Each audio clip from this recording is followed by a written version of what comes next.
ഇടതുപക്ഷം ഹൃദയപക്ഷം കൂട്ടായ്മയിലെ പ്രിയപ്പെട്ട സഖാക്കളെ, നമ്മുടെ രാജ്യം അതിൻ്റെ ചരിത്രത്തിലെ ഏറ്റവും വലിയ പ്രതിസന്ധിയും പരീക്ഷണവും നേരിടുന്ന ആഴ്ചകളാണ് വരാൻ വേണ്ടി പോകുന്നത്. ഇന്ത്യ അതിൻ്റെ നിയമനിർമ്മാണ സഭയിലേക്കുള്ള അതിപ്രധാനമായിട്ടുള്ളൊരു തെരഞ്ഞെടുപ്പ് വരും ആഴ്ചകളിൽ നേരിടാൻ വേണ്ടി പോവുകയാണ്.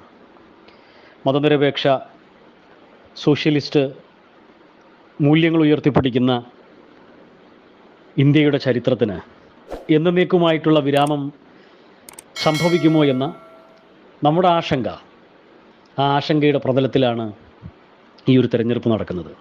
ഈ തെരഞ്ഞെടുപ്പിൻ്റെ സന്ദർഭത്തിൽ കേരളത്തിലെ 20 പാർലമെൻറ്റ് മണ്ഡലങ്ങളിലെയും ഇടതുപക്ഷ ജനാധിപത്യ മുന്നണി സ്ഥാനാർത്ഥികളുടെ തെരഞ്ഞെടുപ്പുമായി ബന്ധപ്പെട്ട സാഹചര്യങ്ങൾ സസൂക്ഷ്മമായി വിശകലനം ചെയ്യുകയും ഇടതുപക്ഷ ജനാധിപത്യ മുന്നണിയുടെ സ്ഥാനാർത്ഥികളെ വിജയിപ്പിക്കുന്നതിനാവശ്യമായി മെച്ചപ്പെട്ട രീതിയിൽ ഒരു സമൂഹ മാധ്യമ കൂട്ടായ്മ എന്നുള്ള നിലയ്ക്ക് എങ്ങനെ കൂടുതൽ ഇടപെടാൻ കഴിയുമെന്ന് ചർച്ച ചെയ്യുകയും ചെയ്യുന്ന ഒരു പ്ലാറ്റ്ഫോമാണ് ഇടതുപക്ഷം ഹൃദയപക്ഷം. അതിൻ്റെ ഈ ചർച്ചയിൽ പൊന്നാനിയുടെ തെരഞ്ഞെടുപ്പ് സാഹചര്യങ്ങളുമായി ബന്ധപ്പെട്ട കാര്യങ്ങൾ അവതരിപ്പിക്കുന്നതിന് അവസരം നൽകിയതിന് ഇതിൻ്റെ സംഘാടകരെ ആദ്യമായി തന്നെ അഭിവാദ്യം ചെയ്യുന്നു. നമ്മളെല്ലാവരും തെരഞ്ഞെടുപ്പുമായി ബന്ധപ്പെട്ട പല പ്രവർത്തനങ്ങളിലുമുള്ള തിരക്കുകളിൽ ആയിരിക്കുന്നു എന്നുള്ളതുകൊണ്ട് ചുരുങ്ങിയ സമയം കൊണ്ട് തന്നെ രാഷ്ട്രീയ സാഹചര്യങ്ങളെ നമുക്ക് ചർച്ച ചെയ്ത് നമ്മുടെ പരിപാടി നല്ല രീതിയിൽ തന്നെ മുന്നോട്ട് കൊണ്ടുപോകാം എന്നാണ് പ്രതീക്ഷിക്കുന്നത്. വരുന്ന ലോക്സഭാ തെരഞ്ഞെടുപ്പോടുകൂടി ഇന്ത്യയുടെ ജനാധിപത്യത്തിൻ്റെ ശരീരഘടനയ്ക്കും ആത്മാവിനും അകാല മൃത്യു സംഭവിക്കുമോ എന്ന് ആശങ്കപ്പെടുന്നവരാണ് ബഹുഭൂരിപക്ഷം വരുന്ന മതനിരപേക്ഷ വിശ്വാസികളും. 10 വർഷക്കാലമായി നമ്മുടെ നാട് ഭരിച്ചുകൊണ്ടിരിക്കുന്ന RSSൻ്റെ നിയന്ത്രണത്തിലുള്ള BJP സംഘപരിവാർ ഭരണകൂടം ഇന്ത്യ ഇതുവരെ പുലർത്തിപ്പോന്നിട്ടുള്ള ജനാധിപത്യപരമായ മൂല്യങ്ങളെയും അന്തസ്സിനെയും യാതൊരു വിലയും വെക്കാതെ അട്ടിമറിക്കുകയും പൂർണ്ണമായും ഏകാധിപത്യ അരാജക സ്വഭാവമുള്ള രീതിയിലേക്ക് മാറ്റുകയും ചെയ്തിട്ടുണ്ട് എന്നുള്ളത് നമുക്കെല്ലാവർക്കും അനുഭവമുള്ള കാര്യങ്ങളാണ്. ജനാധിപത്യ ഭരണകൂടം ഒരു ദേശത്ത് നിലനിൽക്കണമെന്നുണ്ടെങ്കിൽ, പരമാവധി നീതിപൂർവകമായി ആ വ്യവസ്ഥിതി പ്രവർത്തിക്കണമെന്നുണ്ടെങ്കിൽ നിർണായകമായി ഉണ്ടായിരിക്കേണ്ട ഘടകങ്ങളും അതിൻ്റെ തൂണുകളും എന്തെല്ലാമൊക്കെയാണോ അതിനെയെല്ലാം നേർവിപരീത ദിശയിൽ പ്രവർത്തിപ്പിക്കുകയും നിയന്ത്രിക്കുകയും ചൂഷണം ചെയ്യുകയും ചെയ്യുന്ന അനുഭവങ്ങളാണ് കഴിഞ്ഞ 10 വർഷക്കാലമായി നമ്മൾ കണ്ടുകൊണ്ടിരിക്കുന്നത്. അത് 2014 നരേന്ദ്രമോദി അധികാരത്തിൽ വന്ന ഉടനെ നേരം ഇരുട്ടി വെളുക്കുമ്പോഴേക്ക് നടപ്പിൽ വരുത്തിയ ഒന്നായിരുന്നില്ല.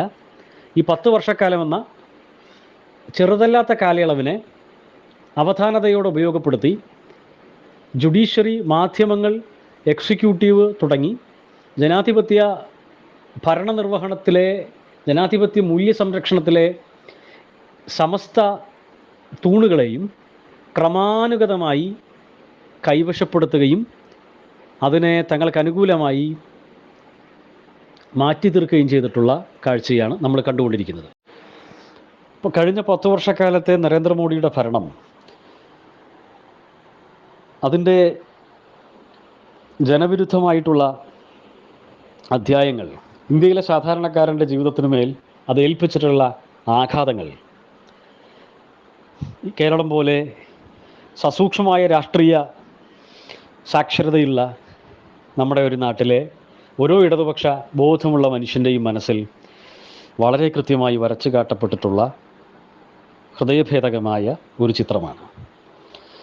ഇന്ത്യയിലെ ഏറ്റവും താഴേക്കിടയിലുള്ള മനുഷ്യൻ്റെ ജീവിതത്തിന് കഴിഞ്ഞ 10 വർഷം കൊണ്ട് എന്ത് ക്ഷേമപരമായിട്ടുള്ള മാറ്റമാണ് ഉണ്ടാക്കിയത് എന്ന് ഒരു തെരഞ്ഞെടുപ്പ് യോഗത്തിലും സാധാരണ മനുഷ്യനെ ബോധ്യപ്പെടുത്തുന്ന രീതിയിൽ പ്രസംഗിക്കാൻ പോലും കഴിയാത്ത സാഹചര്യമാണ് നരേന്ദ്രമോദിയും അമിത്ഷായും ഉൾപ്പെടെയുള്ള BJPയുടെയും RSSൻ്റെയും നേതാക്കന്മാർക്കുള്ളത്. സാധാരണക്കാരായിട്ടുള്ള മനുഷ്യന്മാർക്ക് ഓർമ്മപ്പെടുത്തിയാൽ ബോധ്യപ്പെടുത്തുന്ന രീതിയിൽ എന്തെങ്കിലും ഒരു കാര്യം തങ്ങൾ 10 വർഷം കൊണ്ട് നിങ്ങൾക്ക് വേണ്ടി ചെയ്തു എന്ന് പറയാൻ നരേന്ദ്രമോദിയുടെ പ്രഭാഷണങ്ങൾ സസൂക്ഷ്മമായി വീക്ഷിക്കുന്ന ആർക്കും തന്നെ സാധിക്കില്ല, മനസ്സിലാക്കാനോ കേൾക്കാനോ സാധിക്കില്ല. പ്രഭാഷണങ്ങളിലെല്ലാം രാമക്ഷേത്രവും പ്രാണപ്രതിഷ്ഠയും മുത്തലാഖും CAA-യും അതുപോലെ തന്നെയുള്ള തീവ്രമായ വർഗീയ വിഷയങ്ങളിലേക്ക് തങ്ങളുടെ തെരഞ്ഞെടുപ്പ് പ്രസംഗങ്ങളെ ഓരോ ദിവസം കൂടുന്തോറും മാറ്റി മാറ്റി മൂർച്ച കൂട്ടുന്ന വർഗീയ ചേരുവകൾ, അതിൻ്റെ അളവുകൾ കൂട്ടിക്കൂട്ടി കൊണ്ടുവരുന്ന ഒരു കാഴ്ചയാണ് നമ്മൾ കണ്ടുകൊണ്ടിരിക്കുന്നത്. അതിനെല്ലാം പുറമെയാണ് ദേശീയ രാഷ്ട്രീയത്തിൽ തെരഞ്ഞെടുപ്പ് ചർച്ചകളുമായി ബന്ധപ്പെട്ട് ഭാരതീയ ജനതാ പാർട്ടിയും RSSും അവരുടെ സമസ്ത തെരഞ്ഞെടുപ്പ് യോഗങ്ങളിലും കേരളം എന്ന് പറയുന്ന ഈ ദേശത്തെ തങ്ങളുടെ തെരഞ്ഞെടുപ്പ് മാനിപ്പുലേഷൻ്റെ അജണ്ടയുടെ കേന്ദ്രബിന്ദുവാക്കി വെക്കുന്ന കാഴ്ച നമ്മൾ കണ്ടുകൊണ്ടിരിക്കുന്നത്. മറ്റു സംസ്ഥാനങ്ങളെ പോലെയല്ല സത്യത്തിൽ കേരളം ഈ തെരഞ്ഞെടുപ്പിൽ ഇന്ത്യയിൽ BJPയുടെ ഒരു തെരഞ്ഞെടുപ്പ് വിഷയമാകുന്നത്. BJP ഇന്ത്യയിൽ തെരഞ്ഞെടുപ്പ് പൊതുയോഗങ്ങളും പ്രഭാഷണങ്ങളും പ്രചരണങ്ങളും നടത്തുന്ന അവരുടെ ഏത് പ്രചരണ വിഷയങ്ങളും പ്രബന്ധങ്ങളോ മെറ്റീരിയലുകളോ പരസ്യങ്ങളോ പരിശോധിച്ചാൽ ഏതെങ്കിലും ഒരു സംസ്ഥാനത്തെ പ്രതിപാദിച്ചുകൊണ്ട് തങ്ങളുടെ തെരഞ്ഞെടുപ്പ് വിഷയം ആക്കി അവതരിപ്പിക്കുന്നത് നമുക്ക് കാണാൻ കഴിയില്ല.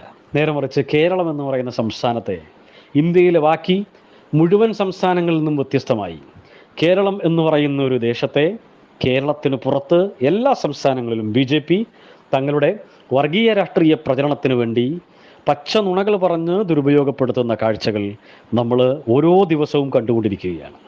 അതിൻ്റെ ഏറ്റവും ഒടുവിലത്തെ ഉദാഹരണമാണ് തെരഞ്ഞെടുപ്പിന് മണിക്കൂറുകൾ മാത്രം ബാക്കി നിൽക്കെ പ്രിയപ്പെട്ടവരെ നമ്മൾ തിരിച്ചറിയേണ്ടത് ദ കേരള സ്റ്റോറി എന്ന് പറയുന്ന അപസർപ്പക കഥകളുടെയും പച്ചനുണകളുടെയും കുമ്പാരമായ ഒരു സിനിമയെ ഇന്ത്യയിലെ സർക്കാരിൻ്റെ ഔദ്യോഗിക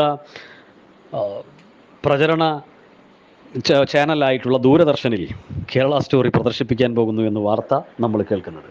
ഞാൻ പറഞ്ഞു വരുന്നത് മറ്റെല്ലാ സംസ്ഥാനങ്ങളെക്കാളും ഭാരതീയ ജനതാ പാർട്ടിയും RSSും നേതൃത്വം കൊടുക്കുന്ന വർഗീയ സമസ്ത ഫാസിസ്റ്റ് ഏകാധിപത്യ ഭരണ സംവിധാനത്തിനോട് നേർക്കുനേർ നിന്ന് ഒരു കോംപ്രമൈസും ഇല്ലാതെ പോരാടുന്ന ഒരു ദേശവും മനുഷ്യരുമായിട്ടാണ് കേരളത്തെ BJP പോലും കാണുന്നത്.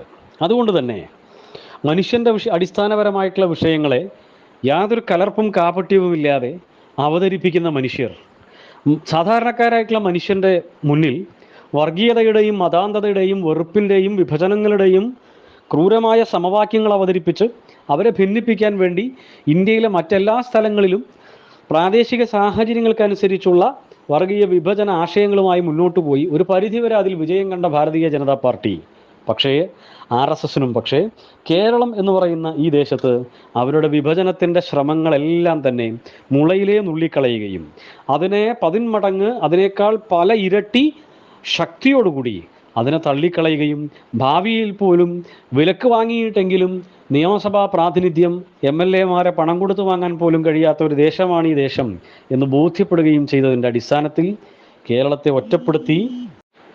ഒറ്റപ്പെടുത്തി ഇന്ത്യക്ക് മുന്നിൽ ഇതിനെ മറ്റൊരു തരത്തിലുള്ള ദേശവും അതുപോലെ തന്നെ ജനങ്ങളുമായി ചിത്രീകരിക്കുന്ന കാഴ്ച നമ്മൾ കാണുകയാണ്. അതിനെല്ലാം പുറമെയാണ് കേരളത്തെ സാമ്പത്തികമായി പരോക്ഷമായി ഉപരോധിച്ച് ഈ നാടിൻ്റെ അതിജീവനത്തെ, ഈ നാടിൻ്റെ മുന്നോട്ടുള്ള പോക്കിനെ, ഈ നാടിൻ്റെ നിലനിൽപ്പിനെ നശിപ്പിക്കാൻ വേണ്ടി BJP ശ്രമിച്ചുകൊണ്ടിരിക്കുന്നത്. ഇതുമായി ബന്ധപ്പെട്ട ഒരുപാട് വിശദീകരണങ്ങളും കാര്യങ്ങളും പ്രിയപ്പെട്ട സഖാക്കൾ വ്യത്യസ്തങ്ങളായിട്ടുള്ള സ്രോതസ്സുകളിൽ നിന്നും കേട്ടിട്ടും മനസ്സിലാക്കിയിട്ടുമുണ്ടാകും. കഴിഞ്ഞ കുറച്ച് വർഷങ്ങളായി കേരളം അനുഭവിച്ചുകൊണ്ടിരിക്കുന്ന സാമ്പത്തികമായ അപ്രഖ്യാപിത ഉപരോധം എന്ന് പറയുന്നത് നമ്മൾ വിചാരിക്കുന്നതിനേക്കാട്ടിലും എത്രയോ ആഴത്തിലും പരപ്പിലും ഗൂഢമായ ലക്ഷ്യങ്ങളുടെ ഭാഗവുമായിട്ടുള്ളതാണ് എന്നുള്ളതാണ് നമ്മൾ തിരിച്ചറിയേണ്ടത്. അങ്ങനെ BJP അല്ലാത്ത ആളുകളെ നിങ്ങൾ ഇങ്ങനെ തിരഞ്ഞെടുക്കുകയും ഒരു കാലത്തും ഞങ്ങൾക്ക് തെരഞ്ഞെടുപ്പുകളിലൂടെയുള്ള പ്രാതിനിധ്യം തരാൻ കേരളം എന്ന് പറയുന്ന ഈ നാടും അവിടുത്തെ മനുഷ്യരും തയ്യാറായിട്ടില്ലെങ്കിൽ ഇന്ത്യയിലെ കേന്ദ്ര ഭരണകൂടത്തിൻ്റെ ഫെഡറൽ നീതി ചട്ടങ്ങൾക്ക് ഉള്ളിൽ നിന്നും പുറത്തു കടന്ന് ഫെഡറൽ സംവിധാനങ്ങളെ കാറ്റിൽ പറത്തി കേരളത്തിനെ കഴുത്ത് പിടിച്ച് ഞെരിച്ചു മുറുക്കി സാമ്പത്തികമായി ഉപരോധിച്ചു കൊല്ലാം എന്നുള്ളതിൻ്റെ ശക്തമായിട്ടുള്ള അനുഭവങ്ങളാണ് കഴിഞ്ഞ വർഷങ്ങളിൽ, ഈ അടുത്ത വർഷങ്ങളിൽ നമ്മൾ അനുഭവിച്ചത്.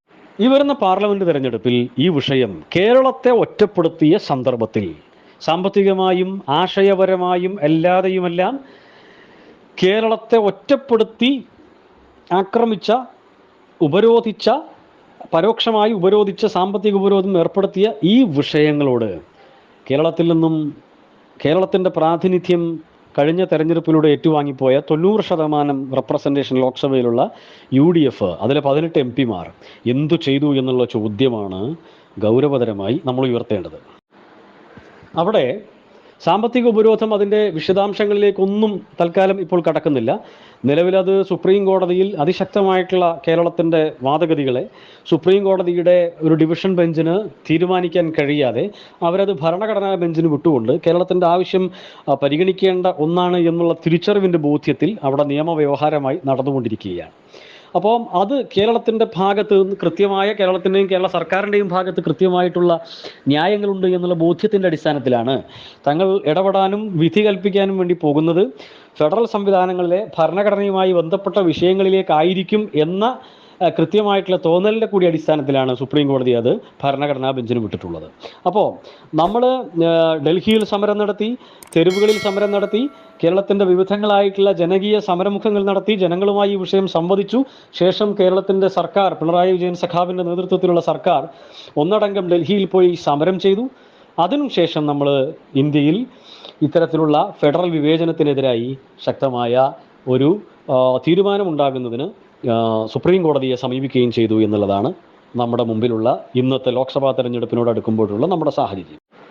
ഈ സാമ്പത്തിക ഉപരോധത്തിൻ്റെ സന്ദർഭങ്ങളിലെല്ലാം UDFൻ്റെ MP ഇന്ത്യൻ പാർലമെൻറ്റിൽ കേരളത്തിന് വേണ്ടി ശബ്ദിച്ചില്ല എന്നുള്ളതാണ് കേരളത്തിലെ ജനങ്ങളെ സംബന്ധിച്ചിടത്തോളം ഈ പാർലമെൻറ്റ് തെരഞ്ഞെടുപ്പിലെ ഏറ്റവും പ്രധാനപ്പെട്ട കാര്യം. നിങ്ങൾക്കറിയാമല്ലോ, കർണാടകയിൽ നിന്ന് കോൺഗ്രസിനുള്ളത് ഒരേ ഒരു MP മാത്രമാണ്. അദ്ദേഹത്തിൻ്റെ പേര് DK സുരേഷ് എന്നാണ്. കർണാടക PCCയുടെ പ്രസിഡൻറ്റും കർണാടകയിലെ ഗവൺമെൻറ്റിൻ്റെ, കോൺഗ്രസ് ഗവൺമെൻറ്റിൻ്റെ ഉപമുഖ്യമന്ത്രിയുമായ DK ശിവകുമാറിൻ്റെ സഹോദരൻ DK സുരേഷ്. കർണാടകയും സമാനമായിട്ടുള്ള സാമ്പത്തിക അപ്രഖ്യാപിത ഉപരോധം നേരിടുന്നു എന്നുള്ളത് കർണാടകത്തിലെ കോൺഗ്രസ് ഗൗരവതരമായി സമരം നടത്തിയും അതുപോലെ തന്നെ പത്രസമ്മേളനം നടത്തിയുമെല്ലാം ജനങ്ങളോട് വിളിച്ചു പറഞ്ഞുകൊണ്ടിരിക്കുന്ന ഒരു വസ്തുതയാണ്. DK സുരേഷ് പറഞ്ഞ് അവസാനം പറഞ്ഞത് കർണാടക ഉൾപ്പെടെയുള്ള തെക്കേ ഇന്ത്യയിലെ സംസ്ഥാനങ്ങളെ മുഴുവനും ഒരു സ്വതന്ത്ര രാജ്യമായി പ്രഖ്യാപിക്കണമെന്ന അപകടകരമായ ഒരു രീതിയിലേക്ക് വരെ കോൺഗ്രസിൻ്റെ ഏക MP, കർണാടകയിൽ നിന്നുള്ള ഏക MPക്ക് പറയേണ്ടി വന്നു. സമാനമായ സാമ്പത്തിക ഉപരോധം നേരിടുന്ന കേരളത്തിൽ കോൺഗ്രസിൻ്റെ കർണാടകയിലെ MP പറഞ്ഞതിൻ്റെ 10-1 പ്രതിഷേധം പോയിട്ട് ഈ വിഷയത്തിൽ അത് ചെയ്യുന്നില്ല എന്ന് മാത്രമല്ല, BJP ഗവൺമെൻറ് കേരളത്തെ അങ്ങനെ ദ്രോഹിക്കുന്നില്ല എന്ന് സ്ഥാപിക്കാനാണ് കേരളത്തിൽ നിന്ന് പോയ UDFൻ്റെ MP മുഴുവനും ശ്രമിച്ചത് എന്നുള്ളതാണ് നമ്മളെ സംബന്ധിച്ചിടത്തോളം ഏറ്റവും പ്രതിഷേധകരമായ, ദൗർഭാഗ്യകരമായിട്ടുള്ള കാര്യം. മറ്റു സാഹചര്യങ്ങളെ പറ്റിയൊന്നും കൂടുതൽ ഇപ്പോൾ വിശദീകരിക്കുന്നില്ല. മറ്റു സഖാക്കളെല്ലാം പൊതുവായിട്ടുള്ള സാഹചര്യങ്ങൾ വിശദീകരിച്ചിട്ടുണ്ടാകുമെന്നുള്ളത് കൊണ്ട് പൊന്നാനിയുടെ ഈ തെരഞ്ഞെടുപ്പിലെ പ്രാധാന്യത്തെ പറ്റിയാണ് നമ്മൾ ഇവിടെ കൂടുതൽ ചർച്ച ചെയ്യാൻ വേണ്ടി ഉദ്ദേശിക്കുന്നത്. പൊന്നാനി പാർലമെൻറ്റിൻ്റെ രാഷ്ട്രീയ ചരിത്രമെല്ലാം പ്രിയപ്പെട്ട സഖാക്കൾക്ക് വളരെ കൃത്യമായിട്ട് അറിയാവുന്ന കാര്യങ്ങളാണ്. ഏതാണ്ട് 50ഓളം വർഷത്തിലധികമായി മുസ്ലിം ലീഗിൻ്റെ ഭാഗത്തു നിന്നുള്ള പ്രതിനിധികൾ മാത്രം തെരഞ്ഞെടുത്തു പോകുന്ന ഒരു രാഷ്ട്രീയ അന്തരീക്ഷമാണ് പൊന്നാനിയിലുള്ളത് എന്നുള്ളത് നമുക്ക് എല്ലാവർക്കും അറിയാം. എന്നാൽ കഴിഞ്ഞ കുറച്ച് തെരഞ്ഞെടുപ്പുകൾ, 2019 പ്രത്യേക സാഹചര്യത്തിലുണ്ടായിട്ടുള്ള തെരഞ്ഞെടുപ്പ് ഒഴിച്ച് ബാക്കിയുള്ള തെരഞ്ഞെടുപ്പുകളിലെല്ലാം പൊന്നാനി പാർലമെൻറ്റ് മണ്ഡലത്തിൽ അവസാനം നടന്ന തെരഞ്ഞെടുപ്പുകളെല്ലാം ഇടതുപക്ഷ ജനാധിപത്യ മുന്നണിക്ക് ക്രമാനുഗതമായി പാർലമെൻറ്റ് തലത്തിൽ ജനങ്ങളുടെ പിന്തുണ കൂടി വരുന്ന ഒരു കാഴ്ചയും നമ്മൾ സാക്ഷ്യം വഹിച്ചിട്ടുണ്ട്. അതിൻ്റെ ഏറ്റവും ഫലപ്രദമായ ഒരു സാഹചര്യത്തിലേക്ക് ഈ 2024 തെരഞ്ഞെടുപ്പിൽ എത്താൻ കഴിയുമെന്ന പ്രത്യാശയും പ്രതീക്ഷയും പ്രതികരണവുമാണ് പൊന്നാനിയിലെ ജനങ്ങളിൽ നിന്ന് നമുക്ക് ലഭിച്ചുകൊണ്ടിരിക്കുന്നത്. പൊന്നാനിയും മലപ്പുറവും അഥവാ പൊന്നാനിയും പഴയ മഞ്ചേരിയും പതിറ്റാണ്ടുകളായി മുസ്ലിം ലീഗ് UDFും തങ്ങളുടെ ഒരിക്കലും ഇളക്കാൻ പറ്റാത്ത, എതിരാളികൾക്ക് ഇളക്കാൻ പറ്റാത്ത കോട്ടയായിട്ടും ഇവിടുത്തെ വോട്ടർമാരെല്ലാം രാജ്യത്തെയും അതുപോലെ തന്നെ സംസ്ഥാനത്തെയും രാഷ്ട്രീയ സാഹചര്യങ്ങൾ എന്തു തന്നെയായാലും അന്ധമായി തങ്ങളുടെ രാഷ്ട്രീയം വിധേയത്വം പുലർത്തുന്ന ആളുകളാണ് എന്നുള്ള ധാരണയും വിശ്വാസവുമാണ് കാലങ്ങളായി, ഈ അടുത്ത കാലത്തും ഇപ്പോഴും ഉൾപ്പെടെ മുസ്ലിം ലീഗും UDFും വിശ്വസിച്ചു പോന്നിരുന്ന ഒരു സമീപനം എന്ന് പറയുന്നത്. പക്ഷേ വികസന രംഗത്ത്, അടിസ്ഥാന സൗകര്യ വികസനങ്ങളുടെ രംഗത്ത് സാധാരണക്കാരായിട്ടുള്ള മനുഷ്യരുടെ വിവിധങ്ങളായിട്ടുള്ള പ്രശ്നങ്ങൾക്ക് മുമ്പിൽ ഒരു ഘട്ടത്തിലും പാർലമെൻറ്റ് മെമ്പർ ഒരു സാന്നിധ്യമാകുന്ന ഒരു കാഴ്ച കുറേ കാലങ്ങളായി പൊന്നാനിയിലെ ജനങ്ങളെ സംബന്ധിച്ചിടത്തോളം അനുഭവിക്കാൻ കഴിയാത്ത ഒരു വിഷയമാണ്. നിങ്ങൾക്കറിയാം, ഡീലിമിറ്റേഷനു ശേഷം നിലവിലുള്ള 7 നിയമസഭാ മണ്ഡലങ്ങൾ പൊന്നാനി പാർലമെൻറ്റിൻ്റെ പരിധിയിൽ വരുന്നത് തിരൂരങ്ങാടി, താനൂര്, തിരൂര്, കോട്ടക്കൽ, തവനൂര്, പൊന്നാനി, തൃത്താല തുടങ്ങിയവയാണ്. ഈ 7 അസംബ്ലി മണ്ഡലങ്ങളിൽ കഴിഞ്ഞ നിയമസഭാ തെരഞ്ഞെടുപ്പോടുകൂടി 4 അസംബ്ലി മണ്ഡലങ്ങളും ജയിച്ചിട്ടുള്ളത് ഇടതുപക്ഷ ജനാധിപത്യ മുന്നണിയുടെ സഖാക്കളാണ്. ബാക്കി 3 അസംബ്ലി മണ്ഡലങ്ങൾ മുസ്ലിം ലീഗ് വിജയിച്ചിട്ടുണ്ട് എങ്കിലും അവിടുത്തെ ഭൂരിപക്ഷങ്ങളൊന്നും ഇതിനു മുമ്പ് പതിറ്റാണ്ടുകളായി ലീഗിന് ലഭിച്ചിരുന്ന ഭൂരിപക്ഷത്തോട് ഒരു തരത്തിലും നീതി പുലർത്തുന്ന ഒന്നായിരുന്നില്ല എന്നുള്ളതെല്ലാം നമുക്കെല്ലാവർക്കും അറിയാം. കോട്ടക്കലായാലും അതുപോലെ തന്നെ തിരൂരങ്ങാടി ആയാലും അതുപോലെ തന്നെ തിരൂരായാലും മുസ്ലിം ലീഗ് അതിൻ്റെ ചരിത്രത്തിൽ ലഭിച്ചിട്ടുള്ള ഭൂരിപക്ഷങ്ങളുമായി താരതമ്യപ്പെടുത്തുമ്പോൾ ഒരു തരത്തിലുമുള്ള അതിനോട് സമപ്പെടുത്താവുന്ന, തുല്യപ്പെടുത്താവുന്ന കണക്കുകളായിരുന്നില്ല എന്നുള്ളതെല്ലാം നമുക്കെല്ലാവർക്കും അറിയാവുന്ന കാര്യങ്ങളാണ്. അവിടെ കഴിഞ്ഞ ലോക്സഭാ തെരഞ്ഞെടുപ്പിനോടനുബന്ധിച്ച് രാഹുൽ ഗാന്ധി ഇന്ത്യയുടെ അടുത്ത പ്രധാനമന്ത്രിയാകാൻ വേണ്ടി പോകുന്നു. അങ്ങനെ പ്രധാനമന്ത്രിയാകാൻ പോകുന്ന രാഹുൽ ഗാന്ധിക്ക് ഏറ്റവും വലിയ പിന്തുണ നൽകേണ്ടത് കേരളീയരാണ്, കേരളമാണ് എന്ന കോൺഗ്രസിൻ്റെ പ്രചരണത്തെ, അതിൻ്റെ വസ്തുതകളും യാഥാർത്ഥ്യങ്ങളും, അതിനുവേണ്ടി കോൺഗ്രസ് കേരളത്തിന് പുറത്ത് എന്തുമാത്രം അധ്വാനിച്ചിട്ടുണ്ട്, സംഘടനാപരമായി കാര്യങ്ങൾ നീക്കിയിട്ടുണ്ട്, അതിൻ്റെ പ്രവർത്തകരെ, കേഡർമാരെ അതിനുവേണ്ടി സജ്ജപ്പെടുത്തിയിട്ടുണ്ട് എന്നുള്ളതിനെ പറ്റിയൊന്നും ആലോചിക്കാതെ ഒരു ബ്ലാങ്ക് ചെക്ക് പിന്തുണയാണ് ബഹുഭൂരിപക്ഷം വരുന്ന മലയാളികളും ആ സമയത്ത് നൽകിയത്. എന്നാൽ തെരഞ്ഞെടുപ്പ് ഫലം വന്നപ്പോഴാണ് തിരിച്ചറിവുണ്ടായത് ഇത് കേരളത്തെ കബളിപ്പിക്കാൻ വേണ്ടി മാത്രം നടത്തിയ ഒരു പ്രചരണമായിരുന്നു. കേരളത്തിന് പുറത്തുള്ള ഒരു സ്ഥലത്തും സംഘടനാപരമായോ ആശയപരമായോ BJPയോട് ഏറ്റുമുട്ടുന്നതിനുള്ള ഗൗരവതരമായ തയ്യാറെടുപ്പുകളോ പ്രവർത്തനങ്ങളോ ഒന്നും ചെയ്യാതെ തനിമടിയന്മാരായും അതുപോലെ തന്നെ BJPയിൽ നിന്ന് പരോക്ഷമായി പങ്കുപറ്റുന്ന BJPയുടെ ദല്ലാളുമാരായും കോൺഗ്രസിനകത്ത് നിന്ന് പ്രവർത്തിക്കുന്ന ആൾക്കൂട്ടമാണ് ബഹുഭൂരിപക്ഷം ഇന്ത്യയുടെ മറ്റു ഭാഗങ്ങളിലും ഉണ്ടായിരുന്നതുള്ളത് എന്ന യാഥാർത്ഥ്യം നിലനിൽക്കെ കേരളത്തിൽ പ്രത്യേക തരത്തിലുള്ള ഒരു പ്രചരണം നടത്തി ജനങ്ങൾക്ക് മുമ്പിൽ ഒരു പ്രത്യേക തരത്തിലുള്ള സാഹചര്യം സൃഷ്ടിച്ച് ഇതാ ഇന്ത്യയിൽ ഭരണമാറ്റം സംഭവിക്കാൻ പോകുന്നു, അതിന് നേതൃത്വം കൊടുക്കാൻ പോകുന്നത് കോൺഗ്രസ്സാണ്, അതിൻ്റെ നേതാവാകാൻ പോകുന്നത് രാഹുൽ ഗാന്ധിയാണ്, ആ രാഹുൽ ഗാന്ധി കേരളത്തിൻ്റെ പിന്തുണയോടുകൂടി പ്രധാനമന്ത്രി സ്ഥാനത്തേക്ക് വരുന്നു എന്ന ഒരു പ്രചരണ രീതിയാണ് അന്ന് കോൺഗ്രസും UDFും പയറ്റിയത്.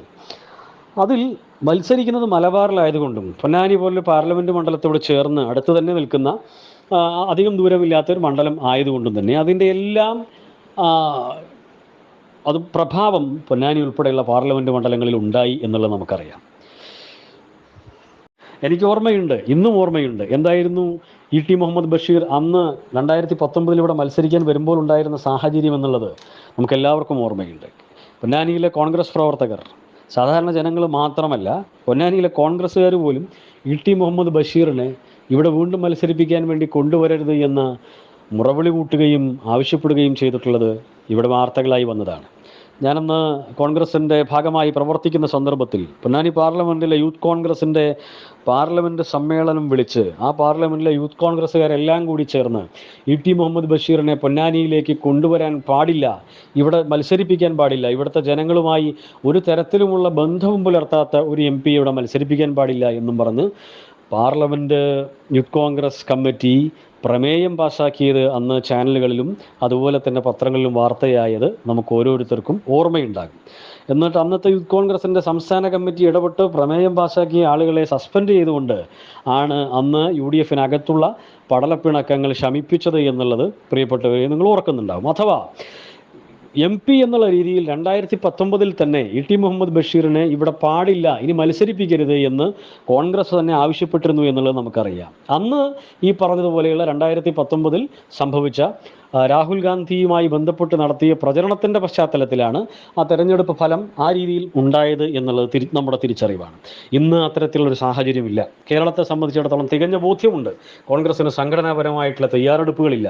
ഉത്തരേന്ത്യയിൽ ആശയപരമായി കോൺഗ്രസും ബി ജെ പിയും തമ്മിൽ എന്ത് വ്യത്യാസമുണ്ട് എന്ന് അതിൻ്റെ കാലങ്ങളായി മുഖ്യമന്ത്രി പദങ്ങളും സംസ്ഥാന അധ്യക്ഷ പദവിയും വഹിച്ചിട്ടുള്ള ആളുകളെപ്പോലും ബോധ്യപ്പെടുത്താൻ കോൺഗ്രസിന് കഴിയുന്നില്ല. എന്നിട്ടാണല്ലോ സാധാരണക്കാരായിട്ടുള്ള മനുഷ്യർ അത്തരത്തിൽ പോലുമുള്ളൊരു സംഘടനാപരമായിട്ടുള്ള കരുത്തോ സത്തയോ കാമ്പോ ഇല്ലാത്ത ആ ഒരു രാഷ്ട്രീയ പ്രസ്ഥാനമാണ് കോൺഗ്രസ്. അത് കേരളത്തിൻ്റെ മുന്നിൽ തങ്ങൾ കേരളത്തിൻ്റെ പുറത്ത് നടത്തുന്ന അല്ലെങ്കിൽ നടത്താൻ പോകുന്ന ബി ജെ പിയെ പരാജയപ്പെടുത്തുന്നു എന്ന് പറയുന്ന ആ ഒരു പ്രതീതി ഇനി രണ്ടാം തവണ കേരളത്തിൽ വിൽക്കാൻ കഴിയില്ല, കേരളത്തെ കബളിപ്പിക്കാൻ കഴിയില്ല എന്ന് പറയുന്നൊരു വലിയ ബോധ്യം സാഹചര്യവും നമ്മുടെ മുമ്പിലുണ്ട്. അതുകൊണ്ട് തന്നെ പൊന്നാനി ഈ കഴിഞ്ഞ തെരഞ്ഞെടുപ്പിലെ അനുഭവത്തിൻ്റെ അടിസ്ഥാനത്തിലായിരിക്കും ഈ വിഷയത്തിൽ ഇത്തവണ തീരുമാനമെടുക്കുക എന്നുള്ളത് തികഞ്ഞ ബോധ്യമുള്ള കാര്യമാണ്. അതുപോലെ തന്നെ കഴിഞ്ഞ 5 വർഷമായി പൊന്നാനിയിൽ മുസ്ലിം ലീഗിൻ്റെ എം പി നടത്തിയിട്ടുള്ള പ്രവർത്തനങ്ങളെ സംബന്ധിച്ചും പൊന്നാനിക്കാരൊക്കെ തികഞ്ഞ ബോധ്യമുണ്ട്. എന്താണ് റെയിൽവേ ആണ് പാർലമെൻറ്റ് അംഗത്തെ സംബന്ധിച്ച് കേന്ദ്ര സർക്കാരിൽ നിന്നും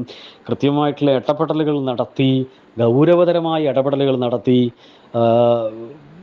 അതിൽ ജനങ്ങൾക്ക് ആശ്വാസകരമായിട്ടുള്ള കാര്യങ്ങൾ കൊണ്ടുവരേണ്ടത് എന്നുള്ളത് എല്ലാവർക്കും അറിയാവുന്ന കാര്യമാണ്. ടി മുഹമ്മദ് ബഷീർ സാഹിബിൻ്റെ പാർലമെൻറ്റ് ചോദ്യങ്ങളുമായി ബന്ധപ്പെട്ട്, പാർലമെൻറ്റ് നടപടിക്രമങ്ങളുമായി ബന്ധപ്പെട്ട് നിങ്ങൾക്ക് ഏവർക്കും പാർലമെൻറ്റിൻ്റെ ഡാഷ്ബോർഡ് എടുത്ത് പരിശോധിച്ചാൽ അതിൽ കാണാൻ കഴിയും 293 ചോദ്യങ്ങളാണ് കഴിഞ്ഞ 5 വർഷക്കാലം ടി മുഹമ്മദ് ബഷീർ പാർലമെൻറ്റിൽ ചോദിച്ചത്. അതിൽ പൊന്നാനി പാർലമെൻറ്റിനുള്ളിൽപ്പെട്ട റെയിൽവേ വികസനവുമായി ബന്ധപ്പെട്ട് തിരൂര്, കുറ്റിപ്പുറം, തിരുനാവായ, പരപ്പനങ്ങാടി, താനൂർ ഉൾപ്പെടെയുള്ള പൊന്നാനിയിലെ സുപ്രധാനമായിട്ടുള്ള റെയിൽവേ സ്റ്റേഷനുകളുടെ നീറുന്ന വിഷയങ്ങളുമായി ബന്ധപ്പെട്ട് ഒരു ചോദ്യം പാർലമെൻറ്റിനകത്ത് ഓൺ റെക്കോർഡ് ചോദിച്ചതായി നമുക്കൊരാൾക്കും കാണാൻ കഴിയില്ല എന്നുള്ളതാണ് വസ്തുത. നിങ്ങൾക്ക് പരിശോധിക്കാം, ഇത് വെറുതെ പറയുന്നതല്ല.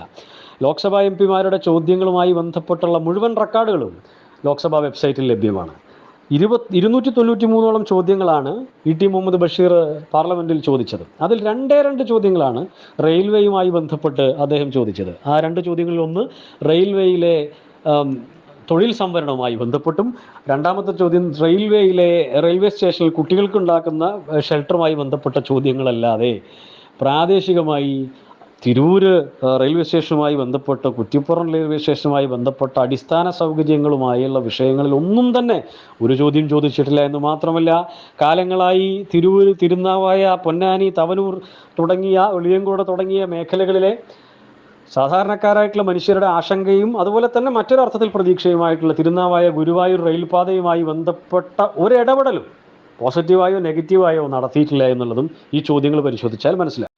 അതോടൊപ്പം പൊന്നാനി മുതൽ പരപ്പനങ്ങാടി വരെയുള്ള തീരപ്രദേശത്തെ സാധാരണക്കാരായ മനുഷ്യരുടെ ഏറ്റവും വലിയ നീറുന്ന പ്രശ്നമാണ്, പ്രിയപ്പെട്ടവരെ, കടൽ ഭിത്തി എന്ന് പറയുന്നത്. ടി മുഹമ്മദ് ബഷീർ കഴിഞ്ഞ 5 വർഷക്കാലത്തിനിടയ്ക്ക് ഇന്ത്യൻ പാർലമെൻറ്റിൽ ഈ വിഷയവുമായി ബന്ധപ്പെട്ട് 2019 ഒരു ചോദ്യം ചോദിച്ചു എന്നുള്ളതല്ലാതെ ഈ 5 വർഷക്കാലത്തിനിടയ്ക്ക് പാർലമെൻറ്റ് നടപടിക്രമങ്ങളിൽ ഈ വിഷയം ഉയർത്തിക്കൊണ്ടുവരുന്നതിന് വേണ്ടി ഒരു ശ്രമങ്ങളും നടത്തിയിട്ടില്ല എന്നുള്ളതെല്ലാം പകലുപോലെ വ്യക്തമായിട്ടുള്ള കാര്യമാണ്. അതിനെല്ലാം അപ്പുറത്താണ് ജനങ്ങൾക്ക് അവൈലബിൾ ആവുക. പൊതുജനങ്ങൾക്ക്, നമുക്കറിയാം 7 അസംബ്ലി നിയോജക മണ്ഡലങ്ങളുള്ള ഒരു കോൺസ്റ്റിറ്റ്യുവൻസിയാണ് ഒരു പാർലമെൻറ്റ് മണ്ഡലം എന്ന് പറയുന്നത്. അവിടുത്തെ ജനങ്ങൾക്ക് സ്ഥിരമായിട്ട് അവൈലബിൾ ആവുക എന്ന് പറയുന്നതിനെല്ലാം പ്രായോഗിക ബുദ്ധിമുട്ടുകൾ ഉണ്ടെങ്കിലും മാന്യമായ രീതിയിൽ ജനങ്ങൾക്ക് സാന്നിധ്യം അനുഭവപ്പെടുന്ന രീതിയിലുള്ള ഒരു സമീപനവും ടി മുഹമ്മദ് ബഷീർ സാഹിബിൻ്റെ ഭാഗത്ത് ഉണ്ടായിട്ടില്ല എന്നുള്ളത് പ്രിയപ്പെട്ട സഖാക്കളെ, പൊന്നാനിയിലെ ജനങ്ങൾക്കെല്ലാം കൃത്യമായിട്ട് അറിയാവുന്ന കാര്യമാണ്. ഇതിൻ്റെ എല്ലാം പശ്ചാത്തലത്തിലാണ് പൊന്നാനിയിൽ നിന്നും ടിയെ മലപ്പുറത്തേക്ക് മാറ്റുന്നതും മലപ്പുറത്തു നിന്നും സമദാനിയെ പൊന്നാനിയിലേക്ക് കൊണ്ടുവരുന്നതും. എങ്ങനെയാണ് ഒരു പാർലമെൻറ്റിലേക്ക് വിധി തേടുന്ന ഒരാൾ തന്നെ 15 വർഷം എം പി ആയി തെരഞ്ഞെടുത്ത ജനങ്ങളുടെ മുന്നിലേക്ക് വരാൻ മടിക്കുന്നത് എന്ന ചോദ്യത്തിൻ്റെ ഒരേ ഒരു ഉത്തരം ജനങ്ങളോട് നീതി പുലർത്തിയില്ല എന്നുള്ളത് തന്നെയാണ്. പക്ഷേ ഏറ്റവും രസകരമായിട്ടുള്ള കാര്യം, സ്വാതന്ത്ര്യ സമരത്തിലും സാമ്രാജ്യത്വ വിരുദ്ധ പോരാട്ടത്തിലും വർഗീയ ശക്തികൾക്കെതിരായിട്ടുള്ള സമരഭൂമികയിലും മതനിരപേക്ഷതയുടെയും മതസൗഹാർദ്ദത്തിൻ്റെയും പെരുമ കേട്ടിട്ടുള്ള മണ്ണാണ് പൊന്നാനി. ഒട്ടേറെ സ്വാതന്ത്ര്യ സമര സേനാനികൾ മാനവിക വിരുദ്ധമായിട്ടുള്ള എല്ലാ ആശയങ്ങളോടും തോളോട് തോൾ ചേർന്ന് പോരാടിയിട്ടുള്ള പോരാട്ടത്തിൻ്റെ ശബ്ദത്തിൽ ഒരു തരത്തിലുള്ള വിട്ടുവീഴ്ചയും കോംപ്രമൈസും നടത്താത്ത ശക്തമായ പോരാട്ട ഭാഷയുള്ള മണ്ണാണ് പൊന്നാനി. ആ പൊന്നാനിയുടെ മുന്നിലേക്ക് നിലവിൽ UDF അവതരിപ്പിക്കുന്ന സ്ഥാനാർത്ഥി ഇന്ത്യയുടെ ചരിത്രത്തിലെ ഏറ്റവും കറുത്ത നാളുകൾക്ക് നേതൃത്വം കൊടുക്കുന്ന BJPയുടെയും നരേന്ദ്രമോദിയുടെയും ഗവൺമെൻറ്റിൻ്റെ എതിരെ പാർലമെൻറ്റിനകത്ത് കഴിഞ്ഞ മലപ്പുറത്ത് നിന്നുള്ള MP ആയി പ്രതിനിധീകരിച്ച് 2.5-3 വർഷത്തോളം പ്രവർത്തിച്ച ഈ UDF സ്ഥാനാർത്ഥി പക്ഷേ ഒരു റീല് പോലും 30 സെക്കൻഡിൻ്റെ ഒരു റീല് പോലും കാണിക്കാൻ കഴിയാത്ത രീതിയിലുള്ള ദുര്യോഗത്തിലാണ്. അതായത് നരേന്ദ്രമോദിക്കും RSSനുമെതിരെ അനവധി വിഷയങ്ങളുണ്ടായിട്ടും അതിൽ ഈ നിലവിലെ പൊന്നാനിയിൽ മത്സരിക്കുന്ന UDF സ്ഥാനാർത്ഥിയുടെ ഒരു 15 സെക്കൻഡ് റീല് പോലും കാണിക്കാൻ കഴിയാത്ത സാഹചര്യമാണ് UDFനുള്ളത്. UDFൻ്റെ പ്രചരണം സ്ഥാനാർത്ഥിയെ പ്രഖ്യാപിച്ച് ഏതാണ്ട് 30-35 ദിവസങ്ങളായി. ഒരു പാർലമെൻറ്റ് പ്രസംഗം ഈ കഴിഞ്ഞ 5 വർഷക്കാലത്തിനിടയ്ക്ക് 2.5 വർഷക്കാലത്തിനിടയ്ക്ക് 10 സെക്കൻഡിൻ്റെ ഒരു റീലെങ്കിലും. മണിപ്പൂർ കലാപം നടന്നു, ഹരിയാനയിൽ ബുൾഡോസറുകൾ വെച്ച് ആയിരക്കണക്കിന് ന്യൂനപക്ഷ വിഭാഗത്തിൽപ്പെട്ട ആളുകളുടെ വീടുകൾ തകർത്ത് തരിപ്പണമാക്കി. അതുപോലെ തന്നെ ഒട്ടേറെ വിഷയങ്ങൾ ന്യൂനപക്ഷങ്ങളുമായി ബന്ധപ്പെട്ട് രാജ്യത്ത് നടന്നു. ഇതിലൊന്നും തന്നെ നരേന്ദ്രമോദി എന്ന് പറയുന്ന ഈ ഫാസിസ്റ്റ് ഭരണാധികാരിക്കെതിരെ നേരിട്ട് പ്രതിപാദിക്കുന്ന രീതിയിലൊരു പ്രസംഗം നടത്തിയതായി അബ്ദുസമദ് സമദാനിയുടേത് പാർലമെൻറ്റിനകത്ത് നമുക്ക് കാണാൻ കഴിയുന്നില്ല. ഇതെല്ലാം പൊന്നാനിയിൽ ചർച്ചയാണ്. MK പ്രേമചന്ദ്രനെ പോലെ മോഡിയുടെ ഒരു ചിരി കിട്ടാൻ വേണ്ടി, മോഡിയുടെ കൂടെ ഒരു ഊണ് കഴിക്കാൻ വേണ്ടി ഉള്ളിൽ വെമ്പി നടക്കുന്ന മോഡി ഭക്തിയോടുകൂടി നടക്കുന്ന ഗണത്തിൽപ്പെട്ട ആളുകളായി തന്നെയാണ് ഇത്തരം ആളുകളെ പൊന്നാനിയിലെ ജനങ്ങൾ തിരിച്ചറിഞ്ഞിട്ടുള്ളത്. അപ്പോൾ അതിൻ്റെ എല്ലാം പശ്ചാത്തലത്തിൽ വളരെ കൃത്യമായിട്ടുള്ള രാഷ്ട്രീയ വായന പൊന്നാനിയിലെ ജനങ്ങൾക്കിടയിലുണ്ട്. അത് ഏപ്രിൽ 26 തെരഞ്ഞെടുപ്പിനോടനുബന്ധിച്ച് ഇടതുപക്ഷ ജനാധിപത്യ മുന്നണിയുടെ സ്ഥാനാർത്ഥി KS ഹംസയ്ക്ക് തങ്ങളുടെ സമ്മതിദാനാവകാശം നൽകണം എന്ന് പറയുന്ന ഒരു മനോഭാവത്തിലേക്ക് പൊന്നാനിയിലെ ജനങ്ങൾ അതിവേഗം മുന്നോട്ട് വരുന്നുണ്ട്. നമ്മുടെ പ്രചരണ സംവിധാനങ്ങളും നമ്മുടെ സഖാക്കളും കേഡർമാരും എല്ലാം വളരെ ശാസ്ത്രീയമായിട്ടുള്ള രീതിയിൽ പ്രതികൂലമായ കാലാവസ്ഥയെയും നോമ്പുൾപ്പെടെയുള്ള സാഹചര്യങ്ങളും എല്ലാം അതിനെല്ലാം ഉള്ളപ്പോഴും തന്നെ ഇത് KS ഹംസ എന്ന് പറയുന്നൊരു സ്ഥാനാർത്ഥിക്ക് ഒരു ജനപ്രതിനിധിക്ക് ഉണ്ടാവേണ്ട, പൊതുപ്രവർത്തകനുണ്ടാവേണ്ട മാനവികവും മാനുഷികവുമായ സമീപനമുണ്ട്, അതിനുള്ള ഒരു ഹൃദയമുണ്ട്, അതിനുള്ള ഒരു ശരീരഭാഷയുണ്ട്, ഒന്ന് പുഞ്ചിരിക്കാൻ പോലും ഹൃദ്യമായിട്ടുള്ള വശ്യമായിട്ടുള്ള ഒരു സമീപനമുണ്ട് എന്ന ബോധ്യം നമ്മുടെ സഖാക്കൾക്കുൾപ്പെടെ ജനങ്ങൾക്കെല്ലാം വന്നിട്ടുണ്ട്. എത്ര ഉന്നത സ്ഥാനങ്ങളിരിക്കുന്ന ആളുകളായാലും ജനപ്രതിനിധികളും പൊതുപ്രവർത്തകരും സാധാരണക്കാരനായ മനുഷ്യനെ കാണുമ്പോൾ അവർക്ക് തങ്ങളുടെ വിഷയങ്ങൾ പരിഹരിക്കപ്പെടുകയോ പരിഹരിക്കപ്പെടാതിരിക്കുകയോ ചെയ്യട്ടെ, അതുമായി ബന്ധപ്പെട്ട് അവധാനതയോടെ കേൾക്കാൻ സമയമുള്ള, ക്ഷമയുള്ള, താൻ ജനപ്രതിനിധിയാണ്, തൻ്റെ അധികാരപരിധിയിലോ തൻ്റെ സാധ്യതാപരിധിയിലോ പെട്ടതോ പെടാത്തതോ ആകട്ടെ, അത് കേൾക്കുകയും അതിനൊരു ഡയറക്ഷൻ കൊടുക്കുകയും ചെയ്യാൻ സമയം കണ്ടെത്തുക എന്ന് പറയുന്നത് ജനപ്രതിനിധികളുടെ ഏറ്റവും അടിസ്ഥാനപരമായിട്ടുള്ള ഒരു സ്വഭാവവും സവിശേഷതയുമാണ്. അത് UDFൻ്റെ സ്ഥാനാർത്ഥിക്കില്ല എന്നുള്ളത് ഈ പൊന്നാനി പാർലമെൻറ്റിലെ മുഴുവൻ ആളുകൾക്കും അറിയാം. അതിൻ്റെ എല്ലാം പശ്ചാത്തലത്തിൽ പൊന്നാനി ശക്തമായി തന്നെ ഈ വിഷയത്തിൽ അതിൻ്റെ തീരുമാനങ്ങൾ എടുത്തു കഴിഞ്ഞു എന്ന് തന്നെയാണ് നമ്മൾ മനസ്സിലാക്കുന്നത്. നമുക്കെല്ലാവർക്കും ജനങ്ങളിൽ നിന്ന് ലഭിക്കുന്ന പ്രതികരണവും ആ അർത്ഥത്തിൽ തന്നെയാണ്. അതുകൊണ്ട് പൊന്നാനിയുടെ ഈ സമര പോരാട്ട വീര്യത്തെ പ്രതിനിധീകരിക്കുന്ന രീതിയിൽ, അതിനോട് നീതി പുലർത്തുന്ന രീതിയിലുള്ള ഒരു രാഷ്ട്രീയ തീരുമാനം ഏപ്രിൽ 26 ഉണ്ടാകും എന്ന കാര്യത്തിലൊരു തർക്കവുമില്ല. പൊന്നാനിയുടെ കഴിഞ്ഞ കുറച്ച് വർഷങ്ങളായിട്ടുള്ള ഒരു ട്രെൻഡ്, പാർലമെൻറ്റ് ട്രെൻഡ് എന്ന് പറയുന്നത് ഏറിയാൽ ഒരു 6% വ്യത്യാസമാണ് ഏറ്റവും മാക്സിമം പൊളിറ്റിക്കലി പൊന്നാനിയിൽ ഉണ്ടാവുക. അഥവാ 4 മുതൽ 6%. അഥവാ പൊന്നാനി 10 ലക്ഷത്തോളമാണ് ശരാശരി ഒരു പാർലമെൻറ്റ് തെരഞ്ഞെടുപ്പിൽ പോൾ ചെയ്യപ്പെടുന്ന വോട്ടെങ്കിൽ അതിൻ്റെ 4 മുതൽ 6% എന്ന് പറയുമ്പോൾ 40,000-50,000 വോട്ടുകളാണ് ശരാശരി വ്യത്യാസം ഒരു പക്ഷേ UDF പോലും പ്രതീക്ഷിക്കുന്നത്. അങ്ങനെ വന്നാൽ 7 മണ്ഡലങ്ങളിൽ നമ്മളത് തുല്യമായി വിഭജിച്ചാൽ ഒരു 6,000-ഓളം 7,000-ഓളം വരുന്നൊരു ഭൂരിപക്ഷമായിരിക്കും ആവും മാക്സിമം ശരാശരി UDF പ്രതീക്ഷിക്കുന്നത്. അതെല്ലാം തന്നെ ഉഷിരുള്ള പ്രവർത്തനത്തോടുകൂടി ജനങ്ങൾക്കിടയിലേക്ക് ഇറങ്ങിച്ചെന്ന് ഫാസിസ്റ്റ് ഭരണകൂടത്തിനെതിരെ ക്രെഡിബിളായിട്ടുള്ള പ്രതിരോധം, ക്രെഡിബിളായ പ്രതിരോധം തീർക്കുന്ന ഒരു ജനാധിപത്യ രാഷ്ട്രീയ പ്രസ്ഥാനത്തിൻ്റെ പ്രതിനിധിയാണ് കെ എസ് ഹംസ എന്ന് ബോധ്യപ്പെടുത്തുന്നതോടെ നമുക്ക് ജനങ്ങളുടെ മനസ്സിനെ നേടിയെടുക്കാൻ കഴിയും.